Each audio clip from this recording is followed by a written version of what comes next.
ध्वनिर्वर्णा पदं वाक्यमित्यास्पदचतुष्टयम् यस्याः सूक्ष्मादिभेदे वाग्देवीं तामुपास्महे।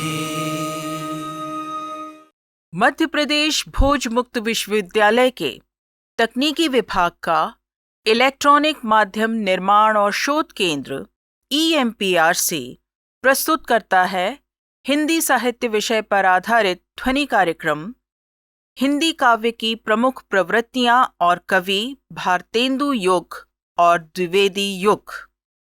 ये कार्यक्रम BA द्वितीय वर्ष के विद्यार्थियों के लिए हिंदी साहित्य विषय के द्वितीय प्रश्न पत्र हिंदी भाषा साहित्य का इतिहास और काव्यांग विवेचन की चौथी इकाई पर आधारित है। कार्यक्रम की विषय विशेषज्ञ हैं डॉक्टर अंजलि सिंह। आप हिंदी विषय की प्राध्यापक हैं। इस कार्यक्रम का ध्वनि अंकन, संपादन और प्रस्तुतिकरण किया है अमर बहादुर यादव ने। तो साथियों, आइए सुनते हैं ध्वनि कार्यक्रम हिंदी काव्य की प्रमुख प्रवृत्तियां और कवि भारतेंदु युग और द्विवेदी युग।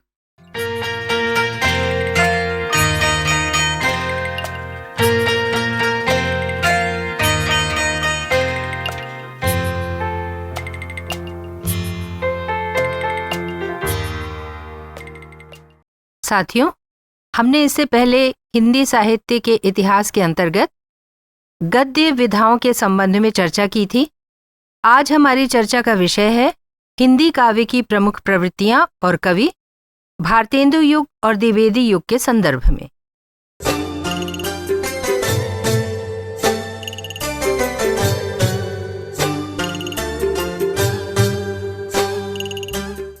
भारतेंदु युग या पुनर्जागरण काल का उदय हिंदी कविता के लिए नवीन जागरण के संदेशवाहक युग के रूप में हुआ था, किंतु इसके सीमांकन के संबंध में विद्वानों में मतभेद है। आचार्य रामचंद्र शुक्ल, मिश्र बंधु, डॉक्टर रामकुमार वर्मा या डॉक्टर रामविलास शर्मा आदि अनेक विद्वानों के विचार भी भिन्न हैं। कतिपय विद्वान भारतेंदु द्वारा संपादित मासिक पत्रिका कवि वचन सुधा के प्रकाशन वर्ष 1868 से इस युग का प्रारंभ और सरस्वती के प्रकाशन से इस युग की समाप्ति मानते हैं। वस्तुतः इतिहास का कोई भी काल सहसा समाप्त नहीं होता। अधिकतर अगले 2 दशकों तक रचनाओं में युग की प्रवृत्तियां किसी न किसी रूप में व्यक्त होती रहती हैं। इसी तरह नए युग का आरंभ भी अचानक नहीं होता। उसके स्वरूप निर्माण की प्रक्रिया के बीच पहले के 10-20 वर्षों में अंकुरित होते रहते हैं। भारतेंदु युग पुरातन और नवीन के संधि स्थल पर स्थित है। प्रायः इसलिए कवियों के दर्शन में या तो उलझन है या परिवेश ने उन्हें विरोधी दृष्टिकोण अपनाने को विवश किया। यही कारण है कि इस युग में 3 प्रमुख काव्य प्रवृत्तियां दिखाई देती हैं: प्रवृत्तिमूलक प्रेम काव्य, दास्य भक्ति की रचनाएं और सुधारवादी जीवन दृष्टि से ओतप्रोत रचनाएं। इस युग का चिंतन 2 धरातल में विभक्त है। रामकृष्ण मिशन, सनातन धर्म आदि के प्रभाववश अतीत प्रेम से संतुष्ट रहे साहित्यकार, तो दूसरी ओर आर्य समाज, ब्रह्म समाज या पाश्चात्य साहित्य से प्रभावित होकर राजनीतिक, आर्थिक दास्ता और बाल विवाह, विधवा विवाह निषेध जैसी रूढ़िवादी सामाजिक प्रथाओं के विरुद्ध गहरा असंतोष व्यक्त करने वाली रचनाएं। किंतु उनका स्वर भी विद्रोह का नहीं, समन्वय का था। भारतेंदु ने जन जागरण हेतु जातीय संगीत की शैली पर सामाजिक कविताओं की रचना की। मुद्रण यंत्रों के विस्तार, समाचार पत्रों का प्रकाशन आदि ने जन जागरण और राष्ट्रीय चेतना के उदय में बहुत महत्वपूर्ण योगदान दिया है। भारतेंदु युग का काव्य फलक बहुत बड़ा है। उनकी रचना प्रवृत्तियां एक ओर भक्ति और रीति से जुड़ी हैं, तो दूसरी ओर समकालीन परिवेश के प्रति जागृत भी हैं। इस युग के काव्य में मुख्यतः राष्ट्रीयता, सामाजिक चेतना, भक्ति, श्रृंगारिकता, प्रकृति चित्रण, हास्य व्यंग, रीति निपुणता, समस्या पूर्ति, काव्य अनुवाद, कला पक्ष आदि पर केंद्रित हैं। भारतेंदु युगीन कवियों ने भारतीय इतिहास के गौरवशाली पृष्ठों की स्मृति के साथ ही विराट राष्ट्रीयता की भावना की प्रेरणा उन्हें अंग्रेजी विचारधारा से प्राप्त हुई। हमरो उत्तम भारत देश, राधाचरण गोस्वामी, धन्य भारत भूमि, सब रतनिन की उपजावनी, प्रेम धन आदि की काव्य पंक्तियां इसी कथ्य को प्रकट करती हैं। भारतेंदु की विजयनी विजय जयंती, प्रेम घन की आनंद अरुणोदय, प्रताप नारायण मिश्र की महापर्व और नया संवत तथा राधा कृष्ण दास की भारत 12 मासा और विनय आदि कविताएं देशभक्ति से युक्त हैं। वास्तव में भारतेंदु युगीन राष्ट्रीय चिंतन धारा के दो पक्ष थे, एक देश प्रेम का और दूसरा राजभक्ति का। इस वर्ग में भारतेंदु की भारत भिक्षा, विजय वल्लरी और रिपनाष्टक, प्रेम घन की हार्दिक हर्षादर्श स्वागत तथा राधा कृष्ण दास की मैकडॉनल्ड पुष्पांजलि, जुबिली और विजयनी विलाप आदि प्रमुख हैं। इन कविताओं को राष्ट्रद्रोही हम नहीं मान सकते, बल्कि इसे नई राजनीतिक चेतना का प्रतीक मानना ठीक होगा। भारतेंदु युग की मुख्य विशेषता यह है कि कवियों ने सामाजिक समस्याओं का व्यापक निरूपण अपनी कविताओं में किया। इस युग में नारी शिक्षा, विधवाओं की दुर्दशा, छुआछूत, मध्यवर्गीय समाज की रूढ़िवादिता का विरोध और सुधारवादी नवीन चेतना की प्रमुखता रही। किंतु कुछ कवि यथास्थितिवादी भी थे, जैसे भारत धर्म के कवि अंबिका दत्त व्यास। भारतीय अर्थव्यवस्था को सुदृढ़ करने की इच्छा रखने वाले इस युग के कवियों ने स्वदेशी उद्योग और वस्तुओं को प्रोत्साहन देने पर बल दिया। जीवत विदेश की वस्तु लय ता बिन कछु करत सकत। प्रमोदिनी में कवि भारतेंदु की पंक्तियां हों या प्रेम घन की आर्याभिनंदन, प्रताप नारायण मिश्र की होली है, अंबिका दत्त व्यास की भारत धर्म शीर्षक कविताओं में आर्थिक दुर्गति का चित्रण मिलता है। परिवार, समाज और देश की क्रमशः बढ़ती हुई हीन अवस्था का कारुणिक चित्रण भारतेंदु और प्रताप नारायण मिश्र ने इन शब्दों में व्यक्त किया है। रोवहु सब मिली आवहु भारत भाई, हा हा भारत दुर्दशा न देखी जाई। तब ही लख्यों जह रहियों एक दिन कंचन बरसत, तह चौथाई जन रूखी रोटेहु को तरसत। भारतेंदु युग में परंपरागत धार्मिकता और भक्ति भावना अपेक्षाकृत कम है। कवि हरिनाथ पाठक की श्री ललित नारायण, कवि अक्षय कुमार का लिखा रसिक विलास रामायण, बाबू तोताराम की राम रामायण राम भक्ति का काव्य है। वहीं कृष्ण भक्ति काव्य के क्षेत्र में भारतेंदु का नाम पहले है।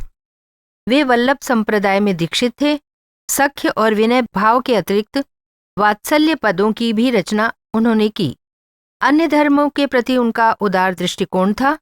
प्रेम घन की अलौकिक लीला तथा अंबिका दत्त व्यास की कंस वध प्रबंध रचना और राधा कृष्ण दास की कृष्ण स्तुति विशेष उल्लेखनीय है। गुणमंजरी दास रचित श्री युगल छद्म और रहस्यपद तथा घनारंग दुबे की कृष्ण रामायण महत्वपूर्ण कृतियां हैं। प्रेम घन का सूर्य स्रोत, भारतेंदु कृत उत्तरार्ध, भक्तिमाल, कार्तिक स्नान, प्रताप नारायण मिश्र के नवरात्र के पद और राधाचरण गोस्वामी की नव भक्तमाल भक्ति क्षेत्र की अन्य प्रमुख रचनाएं हैं। रस को काव्य की आत्मा मानकर इस युग के अधिकांश कवियों ने विविध रसों को काव्य सृजन में स्थान दिया, जिनमें श्रृंगार प्रमुख रहा। राधा कृष्ण दास की राम जानकी कविता में मर्यादित श्रृंगार है। हरिनाथ पाठक की श्री ललित रामायण में भी यही देखने को मिलता है। भारतेंदु ने प्रेम सरोवर, प्रेम माधुरी, प्रेम तरंग, प्रेम फुलवारी आदि में भक्ति श्रृंगार और विशुद्ध श्रृंगार दोनों का समावेश किया। प्रेम घन की युगल मंगल स्रोत तथा वर्षा बिंदु है। उल्लेखनीय यहाँ ये है कि दोनों कवि उर्दू काव्य शैली से भी प्रभावित हैं। भारतेंदु के बाद ठाकुर जगमोहन सिंह ही विशेषतः उल्लेखनीय हैं। प्रेम का निश्चल सरस वर्णन जगमोहन सिंह ने किया है, वैसा शायद भारतेंदु के काव्य में भी नहीं है। भारतेंदु युगीन कविता में प्रकृति चित्रण अधिकतर कवियों ने किया। भारतेंदु कृत वसंत होली, अंबिका दत्त व्यास की पावस पचासा, गोविंद गिल्लाभाई की षड ऋतु, पावस पयोनिधि में प्राकृतिक सौंदर्य कम, उसके स्थान पर नायक नायिका की मनोदशाओं का चित्रण अधिक हुआ है। प्रकृति के सूक्ष्म निरीक्षण और नैसर्गिक दृश्यों के स्वाभाविक चित्रण ठाकुर जगमोहन सिंह की कविताओं में ही आपको मिलेगा। भारतेंदु युग में हास्य व्यंग्यात्मक कविताएं भी बहुत लिखी गईं। पश्चिमी सभ्यता, विदेशी शासन, सामाजिक अंधविश्वासों, रूढ़ियों आदि पर व्यंग लेखन में कवियों ने विषय और शैलीगत प्रयोग भी काफी किया है। इसमें भारतेंदु का योगदान सबसे अधिक है। उनकी व्यंग्योक्ति 3 तरह की हैं: पैरोडी, स्यापा और गाली। बंदर सभा, उर्दू का स्यापा, समधिन, मधुमास इसी प्रकार की रचनाएं हैं। इसके अतिरिक्त बहुत सुंदर मुकरियों की भी रचना इस युग में मिलती हैं।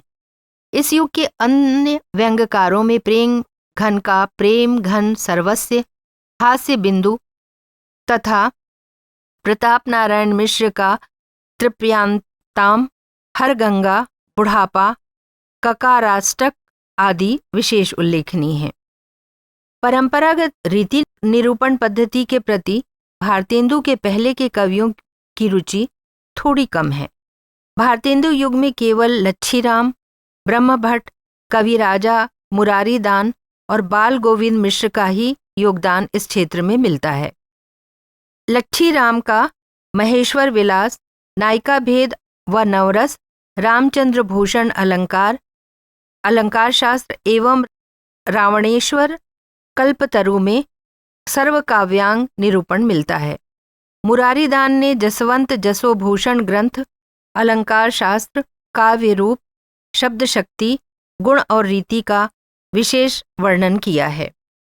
बाल गोविंद मिश्र कृत भाषा छंद प्रकाश 48 मात्रिक छंद, वार्णिक छंदों का वर्णन है। इस युग में रीतिकालीन काव्य शैली समस्या पूर्ति बहुत लोकप्रिय थी। कवि की प्रतिभा कौशल को परखने के लिए कठिन से कठिन विषयों का चयन होता था और अधिकांश श्रृंगारिक विषयों पर यह अधिक प्रचलित था। लेकिन नवीन सामाजिक परिवेश को भी काव्य में यदा कदा स्थान मिलता था। प्रेमघन, लच्छीराम, विजयानंद त्रिपाठी, गोविंद गिल्लाभाई, रामकृष्ण वर्मा, बलबीर, बेनी द्विज आदि बेहद लोकप्रिय कवि थे। मौलिक काव्य रचना के साथ काव्य अनुवाद का भी बहुत प्रचलन था।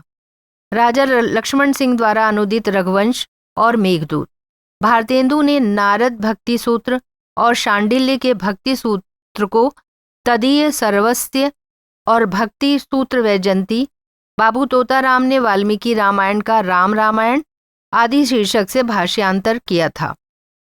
ठाकुर जगमोहन सिंह ने ऋतुसंहार और मेघदूत का अनुवाद इस काल में किया, जो विशिष्ट कृतियों में सम्मिलित हैं।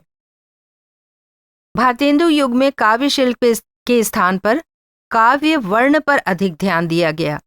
यही कारण है कि भाषा, अलंकार, छंद सभी में प्रयोग धर्मिता अधिक दिखाई देती है। युगीन कवियों ने ज्यादातर मुक्तक काव्य की रचना की, किंतु हरिनाथ पाठक की श्री ललित नारायण, प्रेमघन कृत जीर्ण जनपद, मयंक महिमा, अंबिका दत्त व्यास की कंसवध, भारतेंदु की रानी छद्म लीला, देवी छद्म लीला और तन्मय लीला आदि प्रबंध गीति का अद्भुत उदाहरण है। प्रगीत मुक्तकों की रचना इस काल में बहुत हुई। ठुमरी, मलार, दादरा, ईमन आदि राग रागनियों में प्राचीन पद शैली काव्य रचना हुई। कजलियाँ, लावनियाँ आदि भी बहुत लिखे गए। भाषा की दृष्टि से भारतेंदु युग बहुत महत्वपूर्ण है। हिंदी को उसका स्थान दिलाने के लिए भारतेंदु ने हिंदी भाषा में साहित्यिक भाषा उर्दू फारसी की जटिल तत्सम पदावली का बहिष्कार का आह्वान किया, किंतु उन्होंने फूलों का गुच्छा में उर्दू बहुल शब्दावली का प्रयोग किया है। भाषा संरचना की दृष्टि से इस युग की भाषा में रागात्मक स्वच्छंदता, व्यवहारिकता, प्रभाव क्षमता, मुहावरों और लोकोक्तियों का प्रासंगिक प्रयोग मिलता है।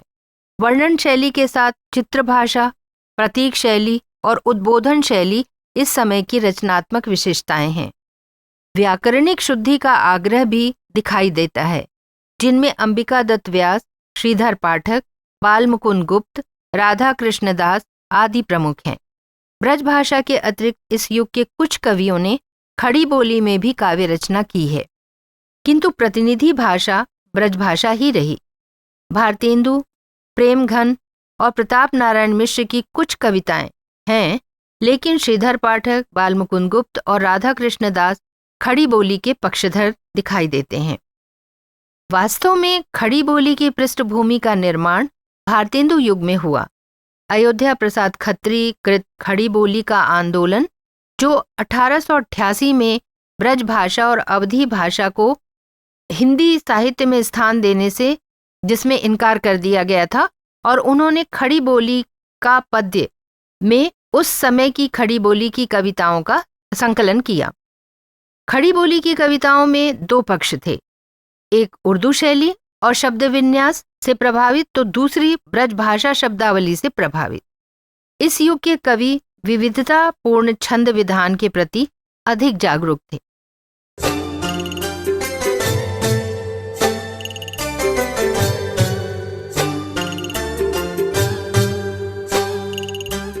छात्रों, भारतेंदु युग के संबंध में चर्चा के उपरांत अब हमारे आख्यान में हम बढ़ते हैं द्विवेदी युग की तरफ।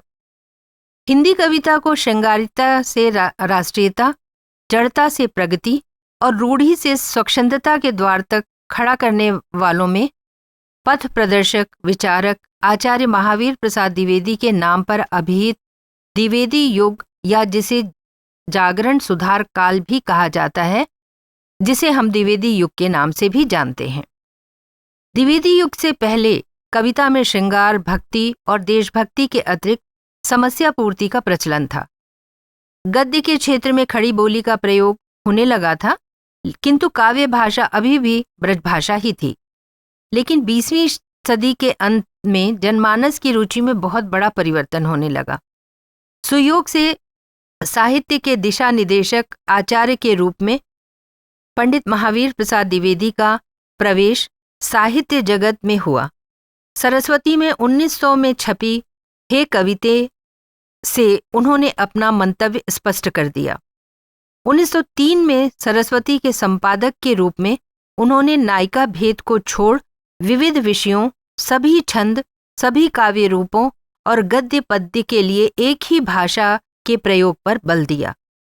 इन्हीं आदर्शों के साथ इस युग में मैथिली शरण गुप्त, गोपाल शरण सिंह, गया प्रसाद शुक्ल सनेही, लोचन प्रसाद पांडे आदि रचनाकारों का उल्लेखनीय प्रदाय है। अयोध्या सिंह उपाध्याय हरिऔध, नाथूराम शर्मा शंकर तथा राय देवी प्रसाद पूर्ण आदि ने भी कविता के परिचित विषयों को छोड़कर नए नए विषयों पर कविता लेखन किया। इस प्रकार इस युग में विषय की दृष्टि से वैविध्यता और नवीनता आई तथा काव्य भाषा, व्याकरण और वर्तनी की दृष्टि से स्थिर हुई।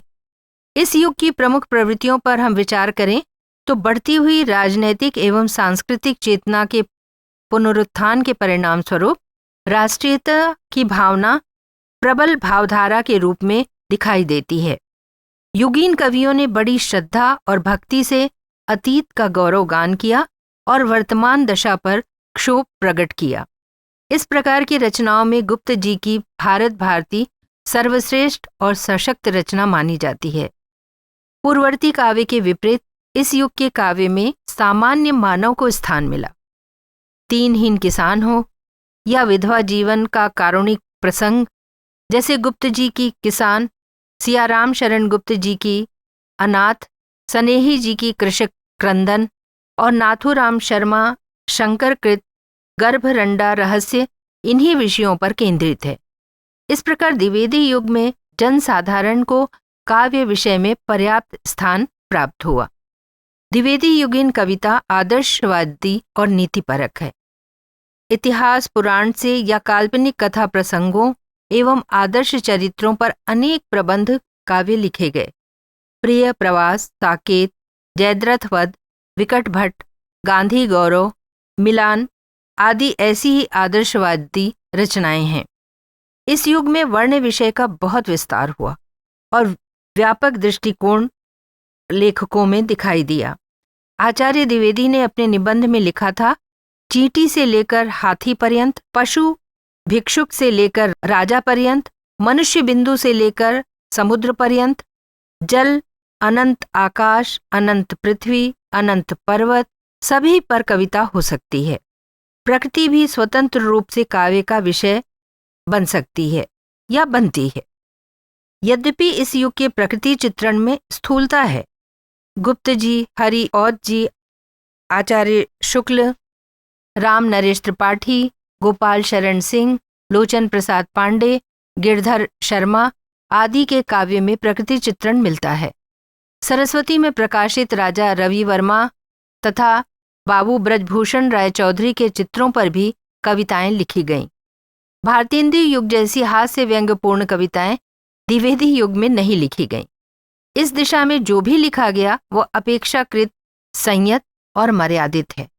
राजनीतिक शोषण, सामाजिक कुरीतियां, धर्म आडंबर, विदेशी अनुकरण, फैशन परस्ती आदि विषयों पर काव्य रचनाएं हुई हैं। बालमुकुंद गुप्त इस युग के सशक्त व्यंग्यकार हैं। नाथूराम शर्मा शंकर विशेष हास्य व्यंग्यकार हैं। ईश्वरी प्रसाद शर्मा और जगन्नाथ प्रसाद चतुर्वेदी के नाम भी इस क्षेत्र में उल्लेखनीय हैं। द्विवेदी युग में काव्य क्षेत्र में प्रचलित प्रबंध, मुक्तक और प्रगीत सभी काव्य रूपों में रचना हुई।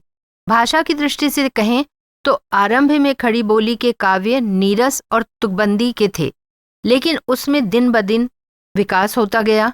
इस युग की भाषा का विकास इस बात का इतिहास है कि खड़ी बोली में परिपक्वता आनी शुरू हुई। द्विवेदी जी के अनुसार इस युग का आदर्श सुबोध, शुद्ध और रस युक्त है। छंद की दृष्टि से भी विविधता विद्यमान है। हिंदी के नहीं बल्कि संस्कृत के वर्णिक छंदों और उर्दू के ब्रह्मे को भी अपनाया गया।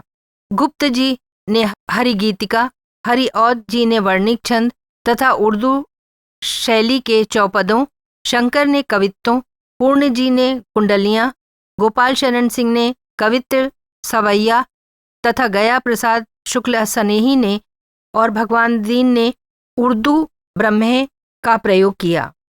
भारतेंदु काल से खड़ी बोली और ब्रज भाषा का जो तीव्र विवाद चला आ रहा था वह इस युग में खत्म हुआ। गद्य के साथ ही खड़ी बोली ही पद्य की भी सर्वमान्य भाषा बन गई। ऐसे समय में कुछ कवि ऐसे भी थे जिन्होंने पहले ब्रज भाषा में अच्छी कविताएं लिखी और बाद में खड़ी बोली में कविता लिखने लगे। श्रीधर पाठक के कश्मीर सुषमा, हरिऔध कृत, रस कलश आदि ब्रज भाषा की प्रमुख रचनाएं हैं। जगन्नाथ दास रत्नाकर और सत्यनारायण कविरत्न ऐसे कवि हैं जिन्होंने ब्रज भाषा में ही अपनी कविताएं लिखी। इस काव्यधारा में प्रायः परंपरागत शैली, परिचित विषय जैसे भक्ति, श्रृंगार और ऋतुवर्णन की ही प्रमुखता रही। आधुनिक काल के ब्रजभाषा कवियों में रत्नाकर जी का नाम विशेष उल्लेखनीय है। भक्ति, नीति, श्रृंगार और वीरता संबंधी कविताओं में भावों की रमणीयता, शैली, अलंकरण, उक्ति वैचित्र और चित्रमय शैली की दृष्टि से रीतिकाल के सर्वश्रेष्ठ कवियों के समकक्ष हैं। सत्यनारायण कविरत्न ने आरंभ में विनय पद और समस्या पूर्ति लिखी, किंतु बाद में भक्ति और देश प्रेम की कविताओं के अतिरिक्त प्रकृति चित्रण भी इन्होंने किया। इसके अतिरिक्त शिव संपत्ति, किशोरी लाल गोस्वामी, सुधाकर द्विवेदी तथा जगन्नाथ प्रसाद भानु के नाम भी द्विवेदी कालीन ब्रजभाषा कवियों में विशेष उल्लेखनीय हैं। द्विवेदी युग की कविता राष्ट्रीय सांस्कृतिक कविता है। इस युग की राष्ट्रीयता उदार और व्यापक राष्ट्रीयता है। इन कवियों ने राष्ट्रीय भावनाओं को विकसित किया तथा तत्कालीन राष्ट्रीय आंदोलनों को बल प्रदान किया, जातीय जीवन के शुभ पक्ष को प्रोत्साहित किया, सामाजिक कुरीतियों, धार्मिक आडंबरों, रूढ़ियों की निंदा की और उपयोगी परंपराओं का समर्थन किया। इस युग में एक नई मानवतावादी दृष्टिकोण विकसित हुई जिसमें क्षुद्र और तुच्छ भी काव्य के विषय बने। सामान्यतः द्विवेदी युग को नीरस, इतिवृत्तात्मक और उपदेशात्मक कहा जाता है, लेकिन हम निष्कर्षतः कहें तो द्विवेदी युगीन काव्य सांस्कृतिक पुनरुत्थान उदार राष्ट्रीयता, जागरण, सुधार एवं उच्च आदर्शों का काव्य है।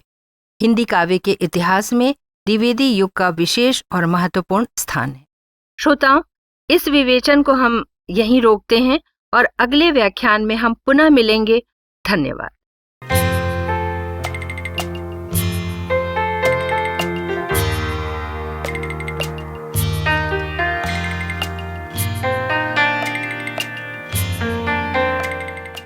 श्रोताओं, अभी आप सुन रहे थे हिंदी साहित्य विषय पर आधारित ध्वनि कार्यक्रम हिंदी काव्य की प्रमुख प्रवृत्तियां और कवि भारतेंदु युग और द्विवेदी युग।